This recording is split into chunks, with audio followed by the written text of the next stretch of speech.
Cek tes 1 2 1 2 1 2 3. Halo teman-teman, kembali lagi kita di siaran favorit kita semua, apalagi kalau bukan siaran suka-suka. Jadi kali ini kita kembali lagi dengan format video di mana kita akan tentunya membahas sesuatu yang sangat-sangat tidak berguna. Yang penting adalah bisa menemani waktu teman-teman semua untuk mengisi kekosongan-kekosongan yang ada di dalam diri kalian dan juga saya dan juga kita semua. Ya, itu dia ya. Oke, jadi kali ini kita akan membahas mengenai serangga-serangga yang mengesalkan. Karena teman-teman pasti punya serangga-serangga yang menurut kalian itu mengesalkan. Dan pasti di antara semua nama itu ada satu nama yang wajib muncul, satu serangga yang wajib muncul, yaitu adalah kecoa. Ya, karena menurut saya nih 80% dari populasi umat manusia itu sangat membenci yang namanya kecoa. Padahal kalau kita pikir ya kecoa kan tidak salah gitu, maksudnya dia kan hanya hidup dan melakukan apa yang dia inginkan, ya kan? Tapi kan dia juga nggak mau terlahir dengan bentuk yang mengerikan dan kotor dan bau dan menjijikkan gitu. Tapi ya mau gimana coba, kita kan sebagai manusia tentunya tidak nyaman dengan kecoa itu. Mungkin ada yang takut, mungkin juga ada yang jijik, ya kan, dan kesel gitu, karena kecoa kan kotor dan bau, ya kan. Nah, jadi mungkin lebih ke situ ya. Nah, tapi teman-teman sendiri nih, kalau misalnya menemukan kecoa, apa yang kalian lakukan? Apakah yang pertama kalian akan menjerit, atau kalian akan berlari, atau kalian akan mengambil yang namanya sapu lidi atau sandal jepit atau apapun yang bisa digunakan untuk memukul si kecoa? Nah, kalian tipe yang mana, guys? Oh, atau ada lagi satu, mengambil racun serangga untuk disemprotkan. Nah, kalian tipe yang mana nih? Kalau saya lebih suka dengan battle ya. Jadi kita harus menyelesaikan semuanya dengan bertarung dengan yang namanya si kecoa itu. Gitu, guys. Tapi kecoa itu emang ngeselin sih kadang-kadang ya, apalagi kalau kita lagi di kamar mandi terus dia tiba-tiba muncul gitu. Dan terus apalagi di kamar mandi itu dia mengeluarkan bentuk terkuatnya, yaitu mode terbang. Yang mana itu adalah mode ultimate destroyer. Bayangkan ketika teman-teman ini lagi di WC, yang mana ruangannya kan kecil, kita nggak bisa lari kemana-mana tuh. Apalagi kalau misalnya kita lagi boker, ya kan? Kalau lagi boker tiba-tiba ada kecoa keluar terus dia terbang semeriwing-semeriwing, kita mau kemana coba? Ya kan? Itu pasti sangat-sangat mengesalkan gitu, guys. Nah, tapi kalau misalnya nih dia terbangnya itu di ruangan yang lebih luas, nah itu kita bisa melakukan perlawanan ya, tentunya dengan senjata-senjata seperti yang saya sebutkan tadi. Salah satunya adalah dengan ini senjata favorit saya untuk melawan bangsa kecoa adalah sapu lidi. Ya, karena damage-nya sangat-sangat terasa ya. Apalagi kalau misalnya dia si kecoanya lagi terbang gitu kan. Lagi ada di ruangan yang luas gitu, dia lagi terbang dengan randomnya. Kalian tahu kan kecoa itu sangat-sangat random terbangnya, kita nggak bisa tebak dia mau kemana. Nah, apalagi pas dia mau terbang itu, terus kita punya senjata ini, vibes-nya akan terasa berbeda gitu, guys. Jadi vibes pertarungannya itu akan sangat-sangat terasa seru sekali. Bagikan kita berada di game-game RPG dan sedang melawan musuh gitu. Jadi tiba-tiba ada intronya ding ding ding ding ding ding ding, terus kecoanya terbang shoo shoo gitu. Terus kita bawa gini kan, bawa pedang. Shoo. Kita incar dia nih, kemana dia terbangnya? Shoo. Shoo. Pas dia lewat di depan sini, kita pukul. Pak! Tepat kena di kecoanya. Kecoanya terlempar, terhempas ke tembok, memantul dan terkapar mati. Wow. Situ langsung tiba-tiba ada suara musik. Ding ding ding. level up gitu. Kita naik level kan. Nah, tapi kurangnya satu. Stat kita mungkin bertambah tapi kita tidak bisa ngelut. Karena apa yang bisa kita loot hanyalah sebuah seonggok bangkai kecoa, ya kan? Nah, kalau misalnya teman-teman nih, gimana menurut kalian nih? Kalian lebih suka menggunakan sapu lidi atau senjata lain? Dan cara-cara membunuh kecoa kalian itu seperti apa, guys? Nah, satu lagi cara saya membunuh kecoa adalah kalau misalnya balik lagi ke kamar mandi ya, atau di WC ya. Jadi misalnya kecoanya ada di WC dan dia tidak terbang, itu cara mengalahkannya cukup simpel sebenarnya teman-teman ya. Jadi kita tinggal ambil gayung, berisi air, terus kita guyur dia sampai dia terbalik. Karena kelemahan kecoa satu-satunya adalah terbalik gitu. Nah, ketika dia sudah terbalik itu, kita ambillah sebotol sampo, kemudian kita tetesi kecoa itu dari kepala sampai ke bawah. Kemudian kita biarkan beberapa menit sampai kecoa itu kejang-kejang dan akhirnya mati. Ya, memang mungkin menurut teman-teman ya akan sangat kejam ya, karena ya padahal dibiarin kebalik aja juga lama-lama mati kan. Kenapa harus diisi sampo? Tapi dalam pemikiran saya, ketika dia dikasih sampo, kecoanya mungkin mati. Tapi dia mati setidaknya dalam keadaan wangi dan bersih, harum, segar. Ya gitu guys. Ya, jadi itu pembahasan tentang kecoa sangat random. Apa ini? Astaga. Episode kedua sungguh sangat random sekali teman-teman ya.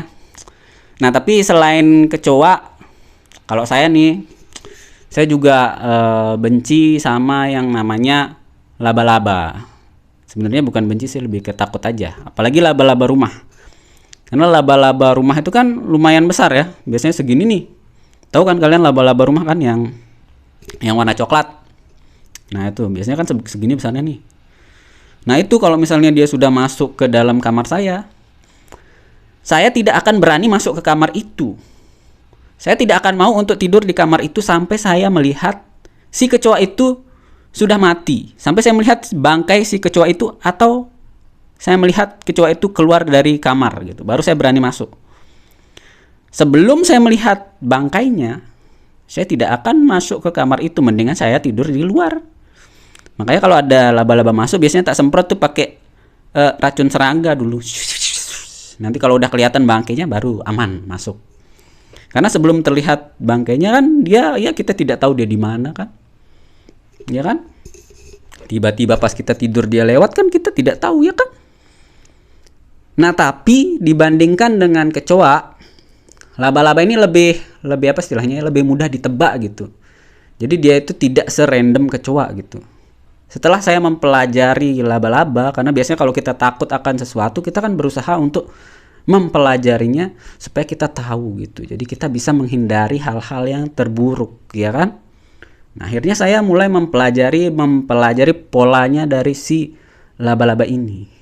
Jadi laba-laba ini dia tidak sebodoh kecoa. Kalau kecoa dia kan sangat-sangat random ya kan. Nah, kalau si laba-laba ini dia itu lebih bisa ditebak gitu. Jadi dia tipenya itu dia sangat tidak ingin mencari gara-gara. Jadi nggak kayak kecoa. Kalau kecoa itu dia suka cari gara-gara dia. Nah, kalau si laba-laba dia menjauh gitu. Jadi kalau dia kan merasakan dari getaran kan kalau si laba-laba ini kan. Nah, jadi kalau dia merasakan ada manusia atau ada makhluk yang lebih besar dari dia tuh cenderung untuk menjauh gitu. Jadi dia nggak akan mendekat ke kita gitu kalau kita lebih besar dari dia. Gitu guys. Kecuali dia merasa sangat-sangat terancam baru dia menyerang gitu. Nah, kalau dia merasa tidak terancam biasanya dia lebih menjauh gitu. Jadi dia kayak, ampun bang, saya cuma ini bang, saya di sini cuma sekedar mencari makan, tolong jangan bunuh saya gitu. Saya tidak mencari masalah. Jadi kayak gitu dia laba-laba itu dia kayak gitu guys. Nah, kalau kecoa dia beda. Dia kan bodoh dia ya. Walaupun kecoa itu balik lagi ke kecoa itu adalah makhluk yang sangat luar biasa kuat. Jadi konon katanya dia adalah salah satu makhluk atau serangga yang tahan terhadap bencana nuklir. Bahkan kecoa itu dia bisa hidup sampai, kalau nggak salah, sampai seminggu tanpa kepala gitu. Jadi kalau kepalanya dipotong, dia itu tidak akan sadar, ya. Jadi dia masih akan gerak-gerak. Nah, dia mati ketika dia sadar kepalanya sudah tidak ada gitu. Jadi misal dia udah jalan-jalan kan, kepalanya dipotong nih, terus dia nggak nyadar nih, terus dia jalan-jalan, cicit. Nah terus lama-lama lapar kan, terus dia mau makan. Pas dia makan gitu, dia mau makan, dipegang, mulutku tidak ada, kepalaku mana? Tidak. Akhirnya dia mati. Nah itu kecoa. Nah kita balik lagi ke laba-laba. Dia seperti yang saya bilang tadi, laba-laba itu lebih mudah untuk kita tebak gitu. Jadi dia tidak akan mencari masalah. Jadi kalau dia sudah merasakan ada manusia atau ada makhluk yang lebih besar, biasanya dia akan lari gitu, menjauh gitulah pokoknya ya. Nah terus pergerakannya laba-laba ini sendiri sebenarnya sangat-sangat mudah ditebak, terutama laba-laba rumah ya. Karena katanya dia, otot laba-laba itu nggak bisa bertahan lama gitu. Jadi makanya kalau kita sering lihat kan, laba-laba kan larinya cepat. Nah pasti dia lari tuh cet terus berhenti kan. Nah itu katanya ototnya tuh harus istirahat gitu. Jadi seberapa jauh dia lari terus dia harus istirahat gitu. Jadi ada batasannya lah, dia menggunakan ototnya itu, otot kakinya untuk bergerak gitu. Makanya kalau dia berburu atau menangkap mangsa, biasanya dia diam dulu nih. Nah ketika mangsanya sudah masuk ke area serangnya dia, baru dia bergerak dengan kecepatan yang sangat ekstrim gitu. Karena saya pernah nih nyoba ngusir si laba-laba ini. Laba-laba kan gampang sekali sebenarnya dia diusir gitu. Jadi sebenarnya dia sama suara aja dia takut gitu.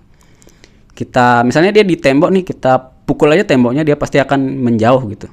Dia tidak akan mendekati arah getarannya gitu. Nah jadi pernah di kamar mandi waktu itu ada laba-laba kan, laba-laba masuk. Nah terus tak usir lah tuh, pukul kan temboknya, pak, lari dia sekali, berhenti. Pukul lagi temboknya, pak, lari lagi nih, berhenti. Yang ketiga kali, pak, nggak lari. Pukul lagi, pak, nggak lari lagi. Pak, ketiga kali nggak lari juga. Akhirnya tak ambilin air, tak siram, cus, mati dia. Sungguh sangat mudah sekali ternyata mematikan laba-laba. Ya walaupun itu sangat ribet yang tadi caranya ya, padahal ada yang lebih gampang, kita pakai ini aja, kita kepok, mati dia kan. Cuma kan ya dia kan juga makhluk hidup ya. Jadi kita usir dulu baru kita matikan. Nah tapi itu gambarannya ya. Jadi ototnya si laba-laba itu dia tidak bisa bertahan lama. Nah makanya gampang lah ditebak pergerakannya laba-laba itu, tidak serandom yang namanya kecoa. Nah terus selain laba-laba rumah, nah karena memang saya takut laba-laba, tapi saya sangat suka mengamati yang namanya laba-laba pohon. Kalian tahu kan laba-laba pohon yang biasa ada di pohon mangga atau di pohon rambutan. Biasanya warna hitam dia tuh, terus kakinya agak panjang, besar-besar gitu. Biasanya dia buat jaring di pohon-pohon lah, pohon mangga atau pohon apa gitu. Udahlah saya lupa nama jenisnya laba-labanya itu. Tapi dulu saya sangat suka mengamati laba-laba itu, walaupun takut ya, cuma senang aja itu ngelihat gimana caranya sih laba-laba ini nyari makan gitu. Dan tapi kalian tahu kan caranya laba-laba pohon cari makan? Dia tuh nggak kayak laba-laba rumah. Laba-laba rumah tadi kan dia berburu. Nah kalau laba-laba pohon ini dia lebih ke menunggu. Jadi laba-laba pohon itu dia membuat jaring. Setelah jaringnya selesai, dia akan menunggu sampai ada serangga-serangga yang bodoh yang lewat sana dan terjebak di jaring itu gitu. Dan yang paling saya suka lihat adalah ketika dia membungkus si mangsanya gitu. Jadi ketika ada serangga nyangkut di jaringnya itu biasanya langsung dibungkus tuh, disimpan dulu gitu. Jadi nggak dimakan dulu. Biasanya kayak gitu tuh laba-laba pohon. Nah tapi dari laba-laba pohon, dari mengamati laba-laba pohon ini, saya mendapatkan pelajaran bahwasannya kalau kita ingin belajar mengenai kesabaran dan kepasrahan atau berserah diri, belajarlah kepada si laba-laba pohon. Kenapa? Karena seperti yang saya bilang tadi, cara dia mencari makan ya kayak gitu. Jadi dia cuma buat jaring, kemudian menunggu, menyerahkan semuanya kepada alam semesta. Biarkan alam semesta yang bertindak. Jadi filosofi hidupnya laba-laba pohon itu kayak, saya sudah berusaha membuat jaringnya, sisanya saya serahkan kepada alam semesta. Jadi kayak gitu. Jadi benar-benar sebuah penyerahan diri yang sempurna kepada alam semesta. Gitu guys. Jadi itu yang bisa kita pelajari dari si laba-laba pohon, yang harusnya bisa kita terapkan ke kehidupan kita sehari-hari. Terutama buat teman-teman yang belum mendapatkan jodoh. Nah, itu bisa kita coba menerapkan yang namanya filosofi hidup dari si laba-laba pohon ini. Yaitu yang penting kita sudah membuat jaringnya dulu. Sisanya kita serahkan saja kepada alam semesta ini. Biarkan alam semesta ini yang memberikan kita anugerahnya. Gitu teman-teman. Nah, seperti apa jaringnya? Yang penting kan jaringnya nih. Nah, jaringnya kita itu seperti apa? Mungkin kalau misalnya kita tidak good looking seperti saya ini, ya paling enggak kita jadi pinter gitu kan, cerdas, atau humoris, atau yang paling mendasar adalah jadi orang baik. Itu yang terpenting. Karena ketika kita menjadi orang baik, maka niscaya alam akan memberikan yang terbaik kepada kita. Begitu teman-teman. Ya. Walaupun mungkin teman-teman sering ditolak. Ketika nembak cewek kalian sering ditolak, dibilang, "Ah, kamu terlalu baik untuk aku." Ya, tapi kan kita harus melihat dari sisi positifnya, teman-teman. Ya kan? Mungkin memang kalian ini terlalu baik buat dia gitu. Yang artinya kalian bisa mendapatkan yang lebih baik. Ya, walaupun mungkin 80%-nya memang karena kita bukan termasuk kriterianya dia, ya kan? Maksudnya mungkin kayak gitu. Cuma kan kita tarik aja sisi positifnya kan. Siapa tahu memang ya dia tidak lebih baik untuk kita gitu. Atau kita itu memang terlalu baik buat dia gitu. Yang artinya kita bisa mendapatkan yang lebih baik lagi. Itu aja teman-teman. Itu yang harus kita percaya. Dan itu yang harus kita lakukan. Wah, gila. Siaran suka-suka hari ini ternyata memiliki pesan moral yang pasti kalian tidak duga, ya kan? Karena di awal kita hanya membahas kecoa. Kenapa tiba-tiba masuk ke pesan moral? Wow, sangat luar biasa sekali. Sangat tidak menyesal kalian yang menonton ini. Tapi kalian pasti menyesal melihat wajah saya. Karena kali ini kita tidak menggunakan masker. Yeay. Apakah kalian mengalami Kakashi Syndrome guys, seperti yang kita bahas di minggu lalu ketika melihat wajah saya tanpa masker? Silahkan di komen-komen teman-teman ya. Nah, kalau misalnya teman-teman menyukai konten ini, silahkan kalian like, di share. Kalau misalnya kalian tidak suka, silahkan di dislike. Kalau misalnya kalian belum subscribe dan menyukai konten-kontennya, silahkan di subscribe. Dan jangan lupa disebarkan ke teman-teman kalian. Kalau kalian merasa konten ini bisa ditonton oleh teman-teman kalian. Ya gitulah pokoknya ya. Seperti biasa teman-teman. Namanya juga siaran suka-suka ya. Kita suka-suka aja ngomongnya gitu. Yang penting bisa mengisi waktu luang teman-teman semua. Dan bisa menghibur. Semoga bisa menghibur teman-teman semua. Dan ya mudah-mudahan kita bisa ketemu lagi di episode-episode selanjutnya. Sampai jumpa di episode selanjutnya. Ciao. Sapu. Wah, astaga, ngomong segitu banyak ternyata.